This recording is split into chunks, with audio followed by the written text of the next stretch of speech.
California has passed possibly its craziest law through its assembly, and it's headed on to the Senate. We'll see if it gets to the governor's desk on this episode of Daily Caller Live. Thanks so much for tuning in. My name is Jobob. Daily Caller Live starts right now. Jobob. That is actually their name, Jobob. Live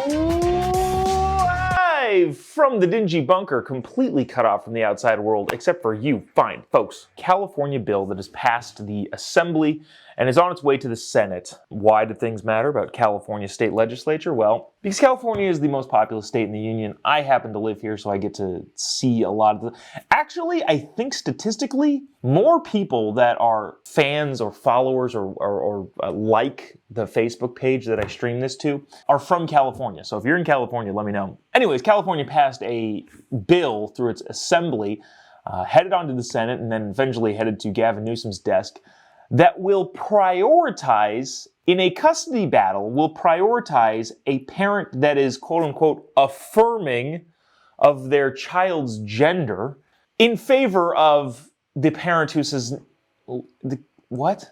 This is a kid. They don't know what they're talking about. That's the whole point of parenting. The entirety of parenting is to make sure your kids don't do dumb things that they don't know any better about. So California is set to pass a law that would tell the courts, hey, if there's any sort of custody dispute, you need to side with the parent that is willing to mutilate their kid because that's the good parent.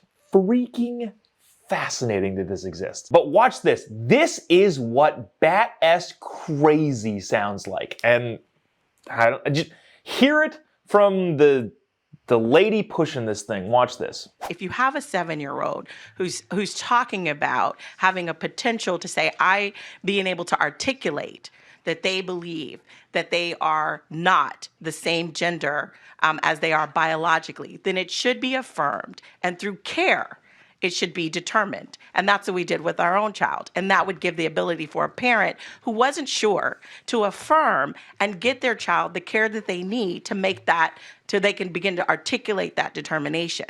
But by saying and rejecting it in wholesale, then you're essentially rejecting your child. And that is not in the best interests of a child. We should be affirming our children in every possible way and getting them whatever appropriate care they need, whether it's based on their gender, whether it's based on how their studies are in school. It doesn't matter. Our children should be affirmed. And this is saying that you have to include gender affirmation as a part of it. That's a crazy person. That literally, by definition, is a crazy person. What did you say there? Your kids should be affirmed in everything. And here's what I think is fascinating. The attempt to conflate two different things. Well, throwing it into the mix of normal things. I don't know, if your kid has, a respiratory problem, or they're doing poorly in school, or, their gender identity. No. You don't get to do that. You don't get to throw in that ridiculous caveat. You don't get to throw in that ridiculous alternative and think that that's like a normal thing. There was an assemblyman named Bill Asaley. He was talking about what his constituents think, and he's like, this is like an 80-20% bill in California. In other words, 80% of people are like, what? You can't just let the kid decide everything. If that were the case, your kid would eat cookies and brownies every single freaking night. And do you let the kid eat cookies and brownies? Are you affirming their taste buds every single night by letting them eat ice cream and cookies and brownies every single night? And if the answer is no, then yes, at least we've established a limit of what you can, the parameters that you can set around your kid. Because the thing here with people like this is that there are no parameters. As a parent, you're supposed to let your kid do whatever they want. That is what she is saying. She said we should be affirming them in everything they do and helping them along the way to that process and their path. Just flat out no. If you think that everything is okay, all you need to do to thwart that argument is find one thing that she does with her kid that could be seen as a parameter. And if you establish just one parameter, then you can say, well, okay, well, parameters exist here. We are setting up things and lines that cannot be crossed. If your kid identifies as a serial killer, do you affirm them? No, clearly not. And I understand that the argument I'm making here is over the top.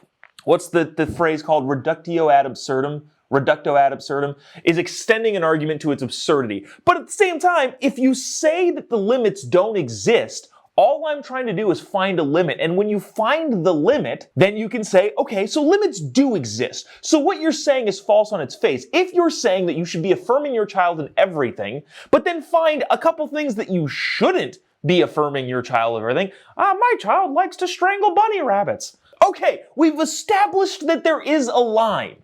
And now we're deciding where that line is. And I guarantee you, the majority of Americans, the majority of Californians, we read that poll last week that was the Rasmussen poll that said, yeah, like 86% of parents don't think that their schools should be telling their kids what to do. This is not a winning issue for Democrats. So I don't understand why they keep pushing it, other than the fact that I think they actually believe it. So this lady, again, is bat-ass crazy when it comes to this thing. And the good news is that the overwhelming majority of the population also think that. There is not a huge sector of the population going, yeah, I guess I should transition my 7-year-old. That's the number she used, 7 years old.